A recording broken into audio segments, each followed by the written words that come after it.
We are joined by one of the nicest guys in baseball. Took over the hitting coach job of the New York Yankees, and he's in that role right now. And he joins us here on the show. That's Sean Casey. Sean, it's Michael. And Peter, how you doing? Hey, guys, what's up? Thanks so much for having me on. You got it. Is this job tougher than you thought it was going to be, or just exactly what you expected? You know what? I think it's probably exactly what I expected. I think one of the things is, the one thing I think that the Yankees probably do, better than anybody in baseball is they're so prepared. So I think it's more information than I thought I would get into, and just understanding like how to use it, how to get it to the guys.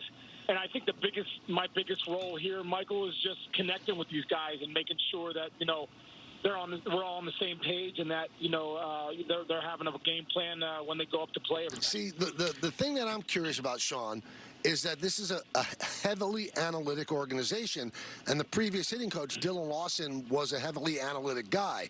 You have never been that guy, but as you said, you're getting the information, and you have to disseminate it. So my question to you, Sean, is the information that you're giving the players the same as it was under Dylan and just a different voice, or are you changing the philosophy a little bit? I didn't really know Dylan, and I don't know. I can't speak on the information that he gave the guys or anything like that. I can only speak on, what I'm doing. I have to look at it too and understand, taking from my experience playing 12 years in the big leagues and being in the batter's box, knowing what I went through when I struggled, knowing what I went through when I was hot, things when I had all-star years, things when I had mediocre years, things that I could go through. So I think one of the things that I bring to these guys is, there's nothing that they've gone through or they're going through in the game that I can't speak on or talk to them with, or have a game plan that might have helped me or other guys that I played with to maybe get hot or to have an approach against a certain lefty or a righty or a reliever. So I think for me, maybe that's one of the biggest differences between, the previous coach and myself, is just the fact that I have played up here before. Mm-hmm. Obviously, there was a lot made a couple of weeks ago when Aaron Boone said that after 18 strikeouts, he liked the look in the other at-bats. A lot was made of that, and I'm not trying to get you to come out and badmouth the manager of this baseball team, but did you feel the same way, or after 18 strikeouts, are you just frustrated and disappointed? I mean, I don't think as a hitting coach you ever like 18 strikeouts. That's not what you're trying.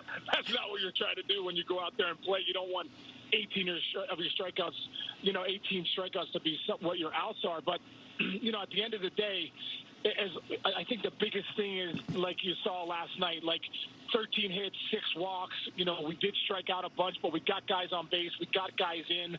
And I think that's the biggest message is, these guys know, like, if we can get traffic out there, we can work good at bats. We can make the pitcher work. We can get into the bullpen early, and then we can cash those runs in. I think that's the goal of this offense, and I really do believe that we've been doing that in these last few weeks, but we got to continue to make sure that when we get guys on, we got to be able to cash them in. How is the confidence of this team right now, Sean? Do you think that they believe that the playoffs are going to happen?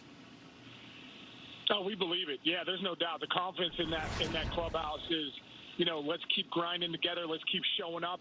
And, if pitching and, the bullpen and offensively, the way we do our jobs, we still think we have a great team and we can make a run in these last 50 games. Was there one thing in particular that you noticed up and down the lineup, anything that you saw when you got there that immediately were like, this is something that I know as a team we need to work on? I mean, I just think, initially when I first looked at it, I just feel like we were living out front a lot as hitters. Everything was out front. I almost felt like, I know to be a great hitter in this league, and to have great at-bats, you have to let the pitcher come to you. And, anytime you're going to get that pitcher, it never works out well. So that's kind of the message I've been trying to, talk to these guys that have already been great players in the league. Like, I'm not talking to just young kids. I'm talking to a lot of veteran guys that have been MVPs. Like, let's continue to let those guys come to us. Let's continue to hunt the strike zone and get our pitch, and when we get it, not miss it. So that's been one of the biggest things that that I've preached so far. Sean, you had a great career, over 300 lifetime batting average. Does it startle you how much the game has changed, that strikeouts are kind of accepted and, 300 batting average is not something that's exalted anymore? Is it weird the way the game has changed? It's definitely different. I think the one thing with me being able to work the network, MLB Network, for some of these years is watching the game evolve. And yeah, I think strikeouts. I know when I did an interview with Mike Schmidt a few years ago, and I remember they were booing him so bad, and I think one of his highest strikeouts totals is 150. Now guys are just routinely punching out at 150, 200, and as long as your OPS is at a certain place, it's just looked at differently. I used to just hate strikeouts when I was playing, so I'll never look at a strikeout and be, oh, that's a good thing, because I think anytime the ball's in play, it's better to put pressure on the defense and get the ball out there. But yeah, I think it's a different game. The long ball is looked at in a different way. I still think that, when you see the best teams in baseball have the highest batting average, this is the bottom line. I think when guys shoot, and if you ask any guy in these clubhouses, what are you looking to do? I think when guys are looking at that 300 number to be something like that, your home run numbers will end up being there if you're a great hitter. And I also think great hitters, they're the guys that hit the good pitching, the 1 and 2 starters, the lockdown 8 and 9 guys, the closers in the game. So I think as hitters, I know the philosophy's changed, but I think at the end of the day, when we look at this game, you have to have good hitters top to bottom, because I think that's how you win championships. Is there anything that you actually definitively like better about the game today versus when you played? I think one thing is I love the pitch clock. I got home the other day after 2 hours and 20 minutes. I was like, whoa, that's pretty awesome.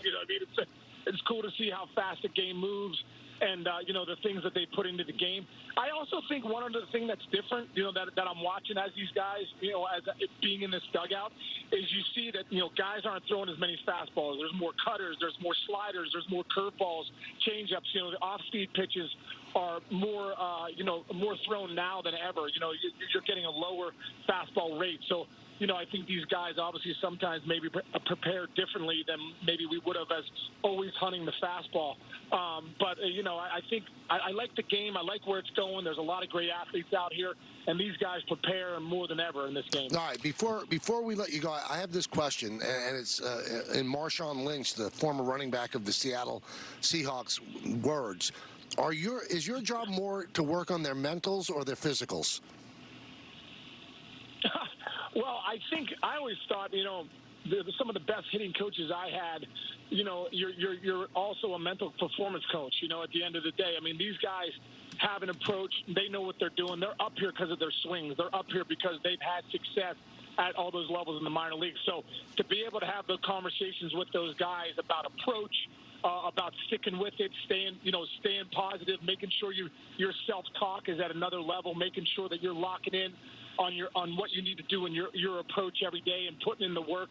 I think you're as much as you are talking about their swings and maybe adjustments they need to make, you're also just as big as a mental performance coach. All right, and finally, you had a great job at MLB Network. And you had it for a long time. So when you're getting to the ballpark for a night game at noon and poring over all this information and working so hard, do you ever wonder, what did I do? No, to tell you the truth, I love being back in the arena. I love being back with the guys. There's nothing you could get in your life that brings the juices of being in this dugout and trying to win a ball game and trying to prepare and get these guys ready, and that handshake at the end of the game when you win a ball game and getting out on the field to shake hands. So, nothing will ever bring that. I'm really, really enjoying being here with the Yankees. Good stuff. Thank you so much, Sean, for giving us some time. I appreciate it. See you soon. Yeah. Thanks a lot, fellas. Thanks for having me on. I'll see you guys soon. You got it. Take care.